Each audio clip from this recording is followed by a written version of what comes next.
The economy is in shambles, foreign policy is falling apart, the border is completely porous, and the vast majority of Americans hate the direction the country is going in. Bad news for the country. Very good news, though, for Republicans who are looking at the midterm elections because people want a change. Well, what does that mean? What is a Republican Congress even going to do? To help me answer that question, I am joined by my friend, the Congresswoman from Colorado's 3rd Congressional District, Lauren Boebert. Lauren, thank you for joining me. Thank you so much, Michael. This is great. This is a little bit of a makeshift studio. You know, we've got a ton of construction going on at Daily Wire. So the best they could do is a couch and a couple of cameras. You know, this is fantastic. I like the chaos. I'm a restaurant owner and a mom of 4 boys, so chaos and dysfunction, it's kind of been a part of my life for a long time. That's why DC works so well for me, too. Yeah, I had to wonder. You already take on a lot. You've got a nice family. You're working very hard, and you said, I want to make my life even crazier, and I want to go join Congress. Right. What Why? was I thinking? I want to preserve our freedoms for the next generations. I was looking at my boys, and I did not want to send them into a socialist nation. And so this is me stepping up to do my part, to serve my country, to preserve freedoms for my children and so many other children here in our country. We live in the greatest nation in the world, and there are so many people who want to destroy it. We've seen it in the past 2 years more than ever before. So I'm very excited that I did get in this, and I do believe it's for the right reasons, to preserve liberty, to preserve what our founding fathers had intended. And it's really been a great journey. So that sounds great. That's good. I like that. I like all conservative sounding stuff. Mm-hmm. But what are the nuts and bolts? What does that mean? Right now, the Republicans have zero power in the House of Representatives. If, barring some act of God that completely changes the polling, the Republicans are going to retake the House in November, I have 2 questions, actually. Sure. One, what do you think the Republican majority should do? Mm-hmm. And 2, what do you think the Republican majority is actually going to do? Very different. There it is, yes. So we're 5 votes short right now in the House. And so Nancy Pelosi controls Congress with 5 votes. It's really frustrating even when she loses 5 or 6 votes, when the squad says, no, we're not going to vote for infrastructure because we want Build Back Better first. We want to spend $5 trillion before the $1 trillion. Even when she loses them, there's still some Republicans that put their hand up and say, don't worry, Nancy, we'll pass this for you. So that's been really frustrating. But when we take back the House in 2023, I think we should be leading on investigations. This has to be a priority for us. We don't know what the Senate is going to look like. Joe Biden is in the basement of the White House or at some faux set. I think his set is a kind of makeshift like this one. It's only slightly less artificial looking than our black box with a TV screen, right? Yes, exactly. Why not? When he only has the real White House to do press conferences. So, I mean, I don't blame him. But so he'll still be there. And the Senate, we don't know what that will look like. I would love to take it back, but we'll see. So I think that we really need to put pressure on these investigations. Oversight Committee needs to be holding investigations into NIH, into Fauci, into the origins of COVID-19, into the southern border. Michael, there's a complete invasion. 2 million people have come into our country illegally. We're seeing where Biden is filling up airplanes and sending people all throughout our country in the middle of the night. But that's also taking place during the day, too. I've been at the McAllen Airport. I've seen dozens of groups of people boarding these airplanes and going anywhere in America they say they know someone. And so investigations are going to be key. And we've heard current leadership say that this is what we will do. But I don't know if we'll be able to actually get legislation all the way through. So we need to be holding people as accountable to all of these things that are destroying our country right now. I like that because it's a realistic answer. You're not going to get any laws through, certainly not if there's not a Republican majority in the Senate. And even if there is, Joe Biden's just going to shoot it down anyway, or whoever his successor is, depending on if he makes it through the next few years. So what the Congress can do is investigate. Yes. And even at that point, there's not even a ton that the Congress can do in terms of prosecuting. But at the very least, Congress can bring some of this corruption to light. Absolutely. I'm very much looking forward to doing exactly that, bringing these investigations forward and bringing people in, issuing subpoenas to get people to answer to Congress. But also, if we have the House, there are several articles of impeachment, one of my own that I have introduced for Joe Biden. Joe Biden needs to be impeached for his dereliction of duty to keep America safe, the Keep Safe Act, and this invasion that's taking place at our southern border, Afghanistan, that horrible withdrawal. That's actually what my articles are in reference to. The drone strike that killed 10 innocent civilians, the 13 service members that died, $86 billion in our military equipment left behind. All of these things, I don't know what he left more of. American citizens, right? American military equipment, or American pride. Now, do you think one of the arguments during the Trump, I was going to say impeachments, but it's multiple impeachments, right? It's not just the impeachment, it's multiple. One of the issues was that the conservatives and even some civil libertarians said, well, you can't impeach a president for maladministration. He might be a really bad president, but that's not an impeachable offense. You've got to impeach for high crimes and misdemeanors. Do you think that anything Biden has done has risen to that level? Absolutely, especially when you look to Afghanistan. He was taking orders from terrorists and left our people behind, left our allies behind. And this has put us in a horrible situation. Our enemies no longer fear us, and our allies can no longer trust us. And now look at what's taking place with Russia and Ukraine. This would never have happened under President Trump. And it's because we do not have real leadership right now. And then the southern border, I think the most interesting part of all of this is construction was canceled on January 20th of 2021. And Joe Biden is not saving any American citizen any tax money by canceling this construction. We're spending $5 million a day in government contracts for a wall that is not being built. Right. $5 million a day. And all the while, 2 million people are pouring into our country. But you're even starting to hear more of the moderate Republicans talk about impeachment. And this is getting really serious. We do not have strong leadership in the White House. Now, since you bring up the moderate Republicans, tell me about the factionalism. I want to go back to high school. I want to know about the cliques and the popular kids and the divisions, because when the Republicans retake the House, we're going to need to see who's leading. There are a lot of disagreements among Republicans, and so which faction is going to come out on top? You're a member of the House Freedom Caucus. Yes, I am. There are other moderate Republicans who are either not members of the Freedom Caucus or who actively dislike the Freedom Caucus. So what does that look like? Well, so first of all, I love that you said we are going to need to see who's leading on the issues. And I think that is the most important thing for when we're in the majority. Everyone wants to know who's going to be speaker, who's going to be whip, who is in these leadership positions in the conference. I want to see who is leading on the issues. And this year, I have seen the House Freedom Caucus leading on the issues. And so I'm very excited to be a part of this group. This is the one group in Congress that actually gets together regularly and debates the constitutionality of everything that we do. The votes that we're taking, the procedures that we're executing on the House floor, everything that we're doing, we are including the Constitution in our conversations and our arguments as to why we're doing it. And if we can't find our answer there, then we seek God. And so it's a really great group to be a part of. We just had a change in leadership. We now have Scott Perry, who is the chairman. Andy Biggs was the chairman. Before that, Jim Jordan and Mark Meadows. So it's a really great group. But being with them, being with such principled people who put the country first, who put people first, and put God first, it's really incredible. And not everyone likes us. I'm okay with that, though. I'm okay with, being called a performance artist. I mean, what are we going to do in the minority? I am a mouthpiece right now for so many people who feel disadvantaged, who feel like government is so big and so over-encompassing that is destroying every aspect of their life that they are trying so hard to just keep together.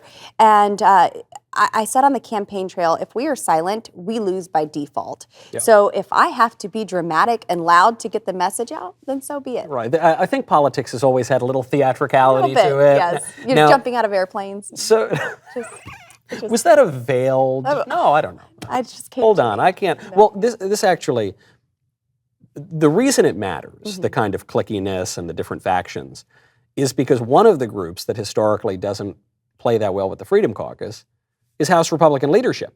So these are the people who are setting the agenda, who are whipping the votes. What does that relationship look like right now? Well, right now we are in the minority. So we do see a lot of people leaning more conservative than we will in the majority. But You mean because there's no stakes? correct. So you can make a lot of noise and say, but the moment you actually have to start passing legislation or calling investigations, then things change. Right. And I really hope that they don't. I hope that this has been a great awakening because the Democrats have not held back on anything. Like I said, they only have a 5-seat majority, and it is incredible how Nancy controls her conference and gets them all to vote together. Even some where you would think they would be conservative on energy policies. They would want the Keystone XL pipeline to be able to have their permits back, and still they follow in lockstep to Nancy Pelosi. And so I think the Republican Party has always had this kind of individual, free-thinking element to it, which it makes me want to be a part of it. And so I love the conversations that we have, but we need to be doing what's right for the people and not just making excuses to spend trillions of dollars and put our children's future at risk. So when it comes to leadership right now, Kevin, he'll sit down and listen to us. Leader McCarthy will sit down and listen to the Freedom Caucus when we have grievances. And there's certainly been a lot of things. We were the first to say Liz Cheney needs to be removed as conference chair. And we had actually whipped those votes and we had them. But then unfortunately, something happened and we didn't have the votes anymore. And then she was able to stay in this position, further damaging Leader McCarthy, the conference, the party, and then just a few weeks later, maybe it was 3 months later, everyone else realized, oh wait, she shouldn't be in this position. We're like, yes, we told you so. Right. She was the GOP caucus chairman. Now most of her leadership is spent on CNN or MSNBC or Nancy Pelosi's sham January 6th committee. Yes, exactly. Now, it's not just that there is some infighting among the Republicans. There's a bigger fight, which is against the Democrats. Absolutely. And one thing I've noticed, Lauren, is that of all my friends who are in politics, you tend to trend, if not the most, you're certainly up there. Right. Anything you say, the Democrats get very upset about. There was one thing you said in particular. You made a joke, thought it was a perfectly fine, lighthearted joke, about Ilhan Omar. Ilhan Omar has said supportive things about terrorist organizations. She has giggled naming Al-Qaeda and other terrorist organizations. And you made a joke and you said, Ilhan Omar, is probably friends with terrorists or whatever. She's probably palling around with terrorists. Right. You were Hitler, you're David Duke, you're the worst bigot in the world. Right. It seems a little disingenuous. It does, but Ilhan Omar, she demanded an apology from me, and I finally got her on the phone. It took several days to get her to actually communicate with me. I got her on the phone, and I told her, I said, look, none of this should ever be about someone's faith, but I do believe that there is a time where you need to apologize to the American people. My apology wasn't good enough for her. And I said, if there's going to be a statement made, it's from you to the American people for your anti-American, anti-Semitic, anti-police rhetoric. This is what is destroying our country. She absolutely is anti-Semitic in everything that she says and does. Even accusing Leader McCarthy for supporting Israel because of money. She said it's all about the Benjamins. Right. Didn't she say something to the effect of, please allow Allah to open the eyes of the people to the evils of Israel? Yes. This is little on the nose, don't you think? Yes, like they were being brainwashed. And yes, but and then of course she wants to go on TV and cry, saying that she received death threats. Okay, look, that's terrible. I get them every single day to my office. Anytime when a public figure complains about death threats, I tune it out. I just turn it off because I think it's not dishonest in that I'm sure they're getting death threats. Right. Every single person who is in public life gets Yes. death threats. If you have more than, I don't know, 50,000 followers on Twitter. You know, Right. I'm not saying you're a member of Congress or just if you just have any public Yes. platform, you get death threats. Absolutely. That goes. It's not good. It's bad. It's unfortunate. But to bring that up, the moment that you're called out on some of your BS or something vicious that you've done, Yes. to play the victim and say, "Well, I'm getting threats." Give me a break. Absolutely. My mom got death threats because they tried to call her the bullhorn lady from January 6th. There's some lady in a pink hat, and she's hollering at a bullhorn. She's like giving directions to the Capitol.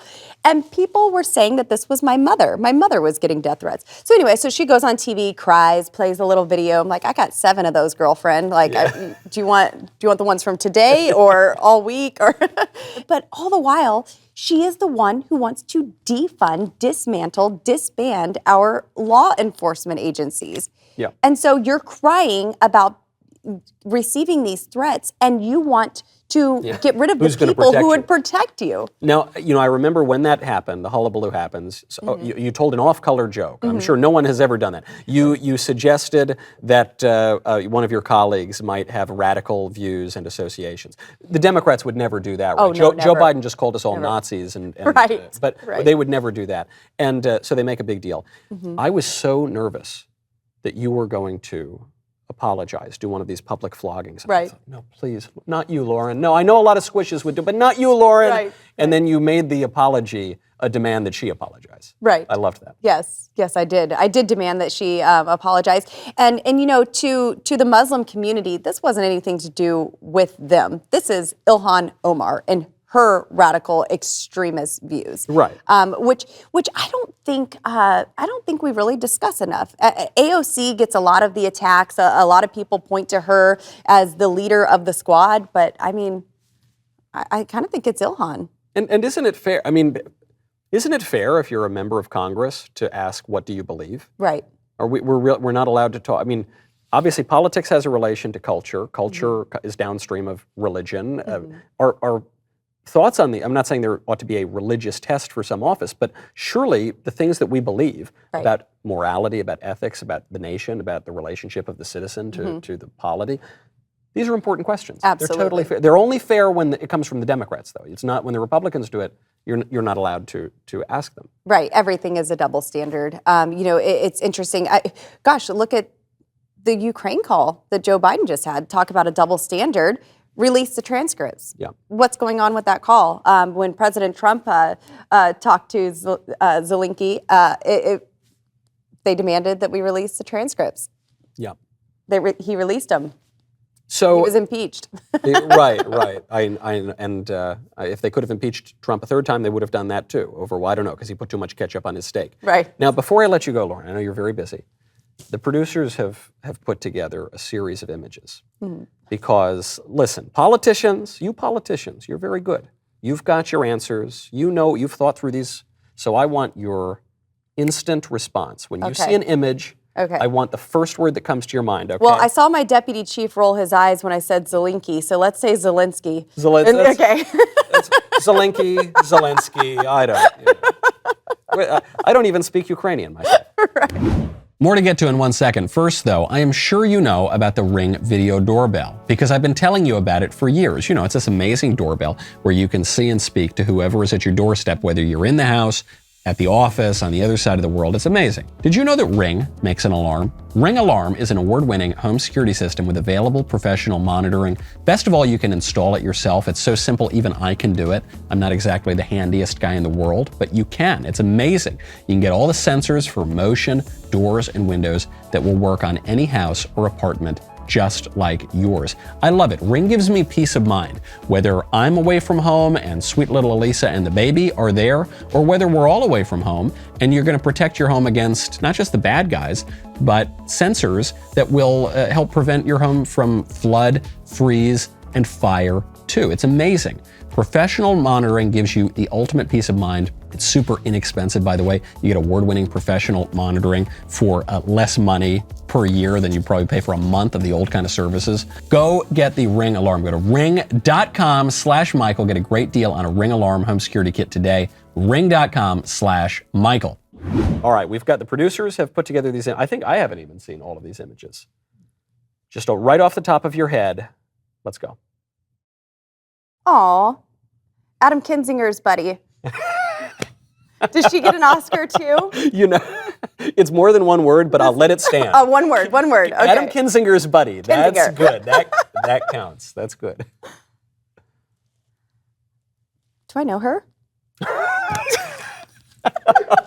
That's so devastating. The word I was going to say was Ringo. Ringo. Does Ringo count? Not VP. No, she's not the VP. She's the future Supreme Court Justice. Uh-huh. Supreme Court Justice. Okay. My buddy. Yeah. AOC is Kinzinger's buddy and Ilhan is your buddy. Okay. Now, who is this? I love it. I'm so Is this he's canceled from Spotify.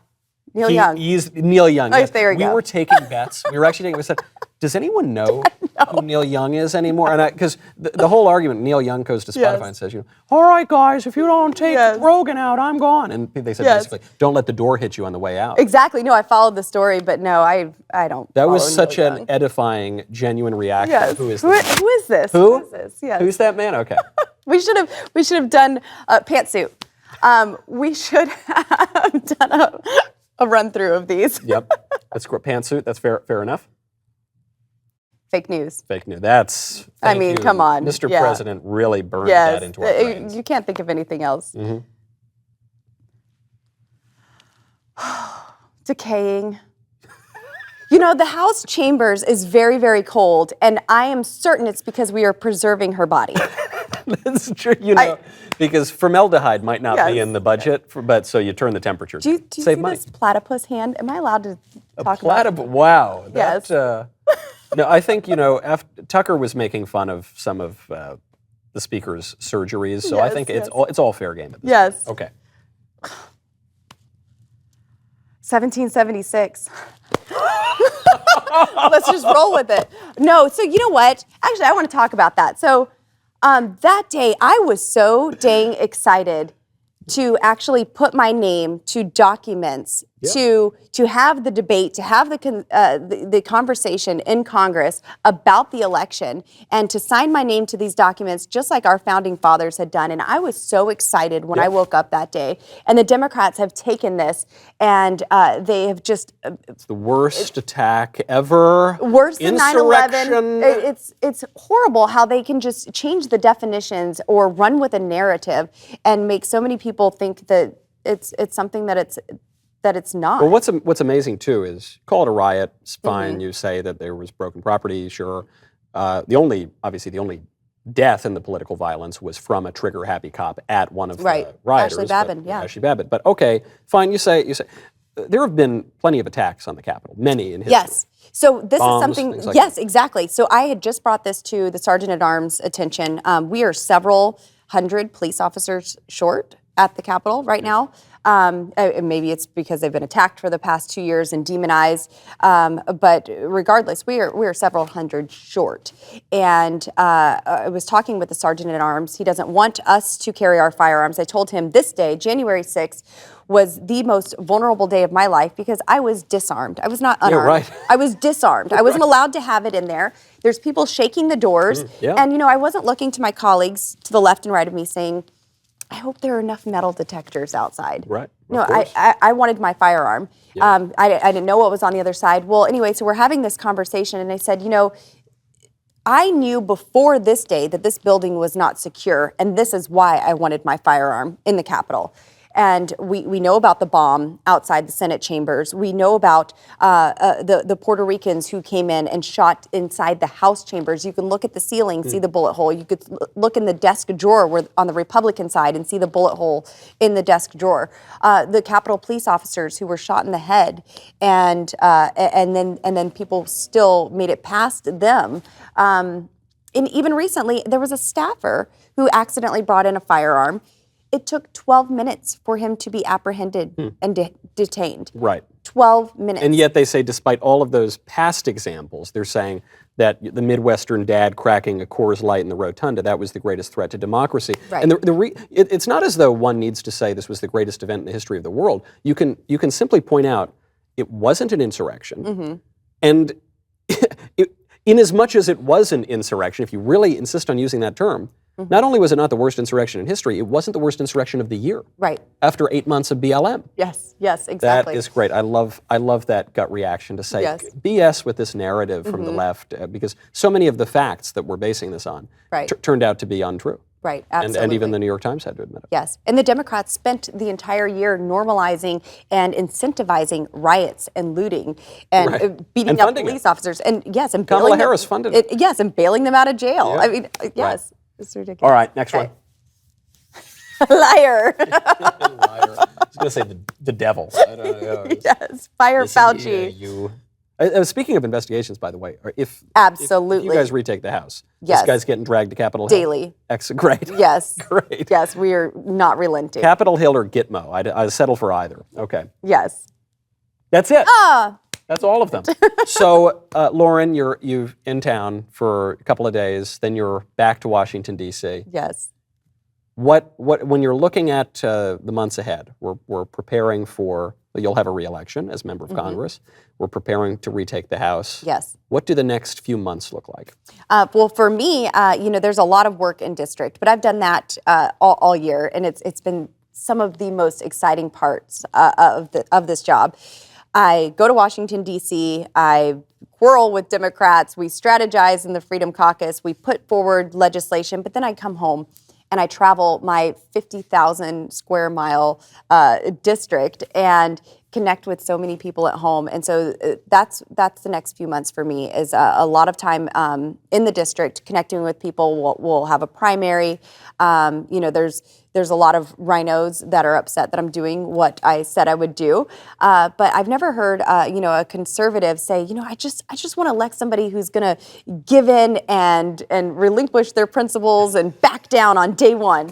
I ran as a conservative because I am a conservative, and I'll win again as a conservative. But we have to keep everyone engaged at all of these local levels. We see the school boards where parents are taking them over because we want a say in what our children are being taught. And so I need everybody to stay engaged, stay focused, and not lose hope. I wouldn't leave my 4 boys and my husband every day to do what I'm doing if I didn't believe that we could turn this around. I would go home. That's a great point. Yes, I know we could do it, though. That's a great point. You're giving up something. You're really actually sacrificing something, and you wouldn't do that if all hope were lost. All hope is not lost. That's right. Hope is a theological virtue, and even when you look at polling right now, things are looking pretty good for conservatives. Lauren, thank you for coming by. Thanks so much, Michael. All right.